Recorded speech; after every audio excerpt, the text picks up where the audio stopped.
पिछली क्लास में पढ़ना लिखना अभियान के अंतर्गत जो लिस्ट आप लोग को मिली थी, जिन निरक्षर लोगों को साक्षर करने के लिए कहा गया था, तो वो प्रारूप 2 पर उसकी सूचना आप लोगों को जमा करनी थी, वो आप सभी लोग जमा कर चुके हैं। ठीक है, और उम्मीद है कि आप सभी लोग अपनी इंटर्नशिप यानी क्रियात्मक प्रशिक्षण जो है पूरी ईमानदारी से कर रहे होंगे ससमय, और जो भी आपको दिशा निर्देश दिए गए हैं, जो भी आपके कार्य और दायित्व हैं, उसका निर्वहन आप कर रहे होंगे ईमानदारी से। अब पढ़ना लिखना अभियान जो चल रहा था उसके अंतर्गत प्रारूप 2 की सूचना तो आपने दे दी है। अब उसके बाद इसमें एक नेक्स्ट स्टेप ये है कि जिन निरक्षर व्यक्तियों को आपने साक्षर किया है उनके मूल्यांकन के लिए एक पंजीकरण प्रपत्र आया है। असेसमेंट के लिए एक रजिस्ट्रेशन फॉर्म है जो आपको ग्रुप में भेजा गया होगा। 2 पेज का ये फॉर्म है, उसका पहला पेज ही इम्पॉर्टेंट है, उसी पेज को भरना है। ठीक है, तो उसी से संबंधित कुछ जानकारी आप लोग को देनी है। इस पेज को यदि आप देखेंगे, जो पढ़ना लिखना अभियान के अंतर्गत जिन लोगों को आपने साक्षर किया है पहले फेज़ में और प्रारूप 2 पर उसकी सूचना भेजी है, उसी के मूल्यांकन के लिए ये रजिस्ट्रेशन फॉर्म भराया जा रहा है। इस रजिस्ट्रेशन फॉर्म को आप देखेंगे तो सबसे ऊपर लिखा होगा राष्ट्रीय मुक्त विद्यालयी शिक्षा संस्थान यानी कि NIOS, national institute of open schooling. इसके मूल्यांकन प्रमाणन के लिए पंजीकरण प्रपत्र है एक, और इस पंजीकरण प्रपत्र में सारी डिटेल्स जो आपने प्रारूप 2 में दी थी वही सारी डिटेल्स इसमें भी देनी है। 2-3 चीज़ें इसमें बढ़ जाएंगी। जैसे इसमें पहला कॉलम है राज्य, संघ राज्य क्षेत्र का नाम। तो जिस स्टेट के आप हैं तो आप इसमें उत्तर प्रदेश भर लेंगे। दूसरा कॉलम है जिला या डिस्ट्रिक्ट, इसमें देवरिया भर लीजिए।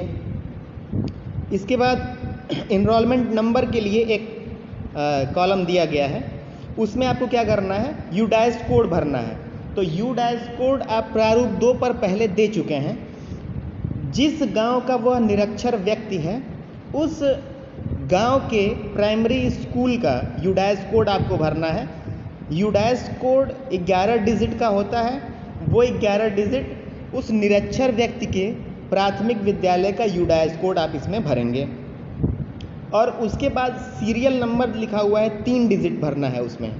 ठीक है, तो वो जो सीरियल नंबर 3 डिजिट का भरना है वो ये शो करता है कि उस गांव में निरक्षर व्यक्तियों की संख्या कितनी है और कौन से सीरियल नंबर पे जो व्यक्ति है जिसकी आप डिटेल इसमें भर रहे हैं। जैसे मान लीजिए एग्जाम्पल के तौर पर किसी गांव में 10 व्यक्ति ऐसे हैं जो निरक्षर से साक्षर किए गए हैं और प्रारूप 2 पर उनकी सूचना भेजी गई है, तो उसमें आपको जो डिटेल मिली है उसके आधार पर आप सीरियल नंबर भरेंगे। 001, 002, 003 ऐसे करके 010 तक आप भर देंगे।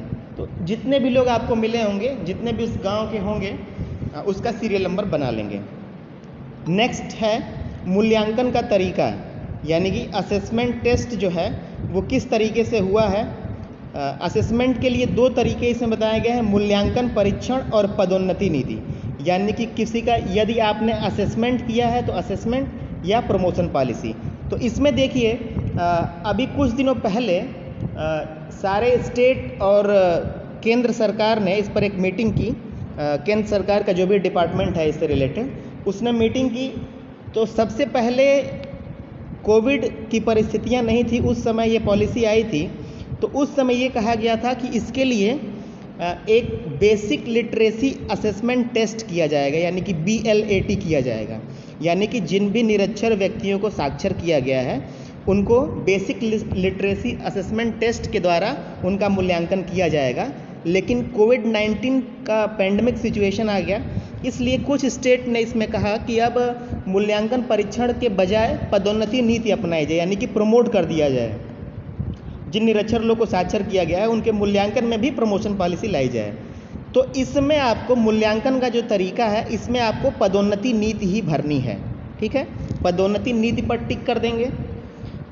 इसके बाद ये पदोन्नति नीति भी जो है, इसमें उनको पदोन्नत करने के लिए भी कुछ पैरामीटर्स बनाए गए हैं। उन पैरामीटर्स को हम लोग डिस्कस करेंगे अभी, लेकिन पहले ये फॉर्मेट समझ लेते हैं। ठीक है, तो इस कॉलम में मूल्यांकन का तरीका वाले कॉलम में पदोन्नति नीति पर टिक कर देंगे। उसके बाद नेक्स्ट कॉलम है अंग्रेजी में शिक्षार्थी का नाम। तो इंग्लिश के ब्लॉक लेटर्स में या कैपिटल लेटर्स में जो भी शिक्षार्थी या जो निरक्षर व्यक्ति है जिसको साक्षर किया गया है उसका नाम लिखेंगे। नेक्स्ट में उसके पिता या पति का नाम, नेक्स्ट में उसकी माता का नाम, नेक्स्ट कॉलम में वैवाहिक स्थिति है, विवाहित या अविवाहित उसको भरेंगे। उनकी आयु कितनी है, आयु भी भर देंगे। जेंडर भरना है, मेल फीमेल अदर्स में जो भी जेंडर है वो फिल करेंगे। दिव्यांग यदि वो हैं तो हाँ नहीं पर टिक करना है, और यदि दिव्यांग हैं तो वो किस प्रकार की डिसेबिलिटी है, उनको किस प्रकार के दिव्यांग हैं, है ना, PH OH VH कौन सी कैटेगरी है, वो चीज़ आप इसमें भरेंगे। नेक्स्ट कॉलम है श्रेणी यानी कि कैटेगरी। तो कैटेगरी में है वो जनरल के हैं, OBC हैं, SC हैं, ST हैं या माइनॉरिटी के हैं, जो भी आपको कॉलम दिया हुआ है उसमें टिक कर देना है। अब शिक्षार्थी का मोबाइल नंबर, तो मोबाइल नंबर भी आपको मिला होगा जिससे आपने बात की होगी पहले प्रारूप 2 जगह भरने के लिए आप उनको कॉल किए होंगे। तो उसके बाद नेक्स्ट है शिक्षार्थी की आधार संख्या यदि उपलब्ध हो। ठीक है, यदि उपलब्ध हो तो आधार संख्या लिखिएगा, किसी से इसके लिए ज़बरदस्ती नहीं करना है कि आप आधार नंबर हमको दो ही। ठीक है, और नेक्स्ट में शिक्षार्थी के मूल्यांकन पदोन्नति के तहत स्कूल का नाम और पता आयोजित जहां आयोजित किया गया ये मूल्यांकन या पदोन्नति नीति, तो वो स्कूल का नाम भरेंगे जिस स्कूल के अंडर वो आते हैं, यानी कि उनके गांव का जो प्राइमरी स्कूल है। ठीक है, ये फॉर्मेट है, इसी फॉर्मेट को आपको भरना है। और जो भी शिक्षार्थी या जिस व्यक्ति की सूचना आप ले रहे हैं उसका फ़ोटो ऊपर आप चस्पा कर देंगे। ठीक है, फ़ोटो को पेस्ट कर दीजिएगा। तो ये एक पेज पढ़ना लिखना अभियान के अंतर्गत ये रजिस्ट्रेशन फॉर्म हो गया मूल्यांकन के लिए, असेसमेंट के लिए। इस फॉर्म को भर के आप सभी लोग को जमा करना है। जैसे आपने प्रारूप 2 पर सूचना दी थी, तो प्रारूप 2 पर एक ही फॉर्मेट था। यदि 2 या 3 जो भी लोग अलॉट हुए थे, आपको जो भी शिक्षार्थी अलॉट हुए थे उनकी सूचना दी थी, ठीक वही चीज़ अब ये हर एक व्यक्ति का अलग अलग फॉर्मेट लगेगा। तो यदि 2 पर्सन को आपने लिटरेट किया है तो ये 2 पेज का फॉर्मेट भर के आप सबमिट करेंगे। और इसके साथ साथ एक काम और करना है आपको, जैसा कि मैं बता रहा था कि बेसिक लिटरेसी असेसमेंट टेस्ट जो होना था उसके जगह पे प्रमोशन पॉलिसी अपनाई गई है। तो प्रमोट करने का जो तरीका है वो क्या है, तो देखिए इसमें 3 चीज़ें बताई गई हैं। ठीक है, इन लोगों को साक्षर करने के लिए जो पदोन्नति नीति है उसके लिए 3 तरीके बताए गए हैं। अब उन 3 तरीकों में क्या है, एक तो आपको काम करना है इनके रीडिंग पे, दूसरा इनकी राइटिंग पे, और तीसरा इनकी न्यूमरेसी पे यानी कि अंक पहचान पे। तो 3 तरीके से इनको नंबर देना है। ठीक है, 50 में ये नंबर दिया जाना है। ठीक है, ये फॉर्मेट जो अभी आपको मैंने बताया, इस फॉर्मेट को भरने के अलावा एक सादे पेज पर, आप चाहें तो नोट कर लीजिए, एक सादे पेज पर आपको क्या करना होगा, प्रत्येक शिक्षार्थी जो है या प्रत्येक निरक्षर व्यक्ति जो साक्षर हुआ है उसकी कुछ सूचनाएं भरनी हैं।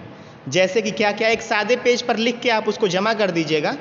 कॉलेज उसको एक एक्सेल फॉर्मेट के थ्रू भर के, एक्सेल फॉर्म भर के उसको डायट को देगा और डायट फिर अपने उच्च विभाग को प्रेषित करेगा।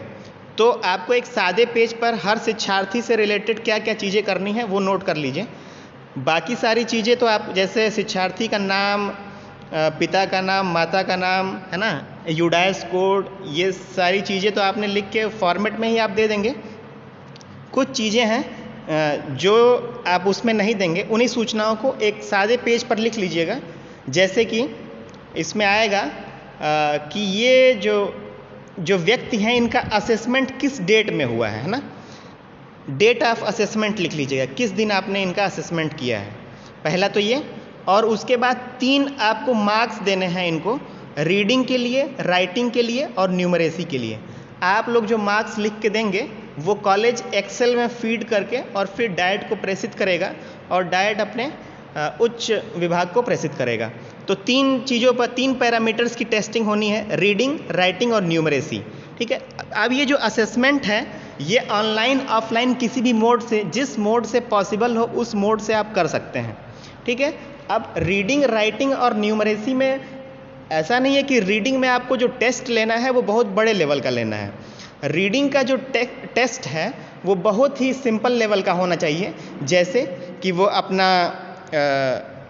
नाम है, जो है अपने गांव का नाम है, कहीं लिखा हुआ यदि उनका नाम है, उनके पिता का नाम लिखा हुआ है, उनके गांव का नाम लिखा हुआ है ना, जो गांव का विद्यालय है वो कहीं लिखा हुआ है बोर्ड पे, है ना, गांव के यदि सामुदायिक स्वास्थ्य केंद्र है वो लिखा हुआ है, तो उसको पढ़ने में सक्षम है, तो इसकी मार्किंग करनी है 50 में। देखिए, रीडिंग, राइटिंग और न्यूमरेसी तीनों की मार्किंग 50 में करनी है आपको। यदि वो पढ़ने में कितने सक्षम हैं, उनको 50 में आप कितने नंबर देंगे, ठीक है।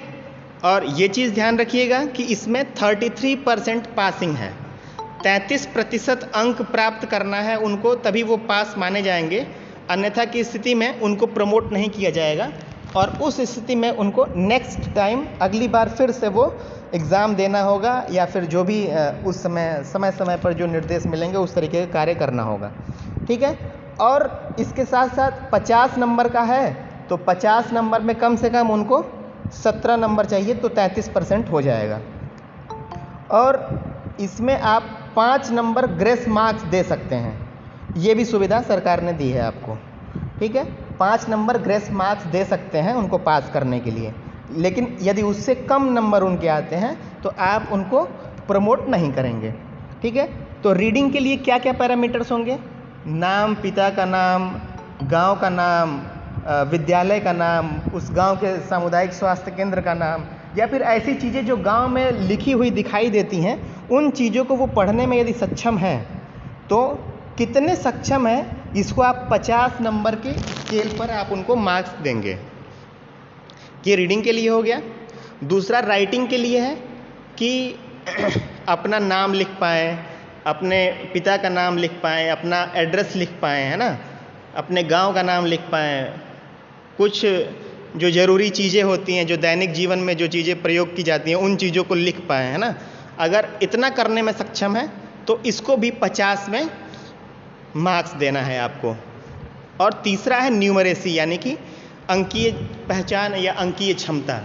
तो इसमें जनरली आप ये कह सकते हैं कि 1 से 100 तक की गिनती को पहचान सकते हैं, है ना। और जनरल जो दैनिक जीवन में जो कार्य हैं, जैसे वो कोई सामान खरीदते बेचते हैं, तो उसमें लेन देन को वो जान सकते हैं कि 2 अंकों का जो जोड़ है उसको जान सकते हैं कि कोई सामान 50 रुपये का है और आपने 100 रुपये दुकानदार को दिए तो वो कितने वापस करेगा।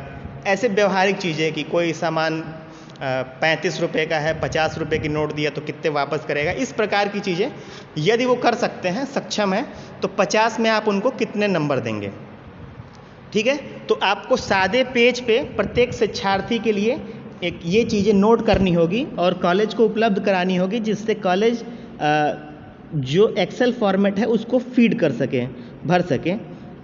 सिर्फ 2 चीज़ें आपको ध्यान रखना है, असेसमेंट डेट, किस डेट में असेसमेंट किया गया ये, और पढ़ना, लिखना और अंकीय क्षमता, तीनों में 50-50 में से कितने नंबर आप उस शिक्षार्थी को देते हैं। बस यही चीज़ें करनी है।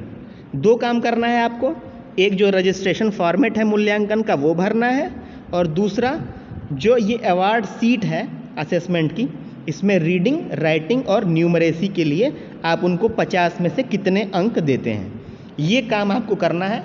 और इस काम को आप जितनी जल्दी पॉसिबल हो आप कर सकते हैं। जैसे आपने प्रारूप 2 पर सूचना दी थी, ठीक उसी प्रकार इस कार्य को भी करना है, ठीक है।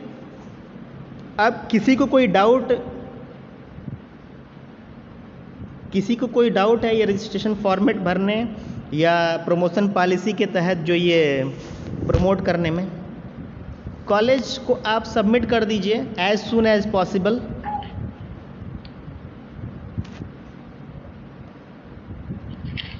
कोई डेडलाइन है सर? हाँ, डेडलाइन तो है कि आप मंडे तक कर दीजिए सबमिट। आपको 2 या 3 लोग मिले हैं, इसमें बहुत ज़्यादा समय नहीं लगना है। फोटो भी चिपकाना है उसपे? हाँ, फोटो उस पर चिपकाना है उनका। आप सर फोटो कहाँ से मिलेगा? फोटो जो है उनका, तो फोटो कहाँ से अवेलेबल हो पाएगा? फोटो अवेलेबिलिटी तो अब उनके पास जाकर ही अवेलेबल हो पाएगा, या फिर दूसरा तरीका ये हो सकता है कि सर मान लीजिए आप उनका फ़ोटो मंगा के आप प्रिंट करा सकते हैं, उस पर लगा सकते हैं। 2 तरीका है, अब आपको जो भी सूटेबल लगता है।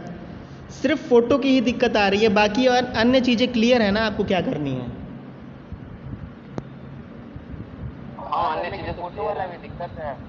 फ़ोटो की दिक्कत है तो उसका कुछ ना कुछ उपाय निकालिए, आप प्रयास कीजिए, कोई ना कोई उपाय निकल जाएगा।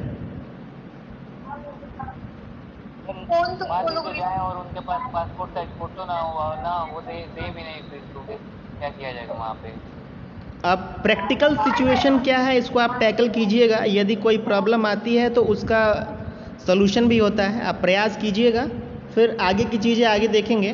फ़िलहाल जो कार्य है आपको बता दिया, इतना कार्य आपको करना है। सर वो बात तो करते ही नहीं है, तो फोटो कैसे देंगे? नहीं, बिल्कुल आपकी बात सही है, कहीं कहीं प्रॉब्लम आ रही होगी, कुछ प्रैक्टिकल सिचुएशन आती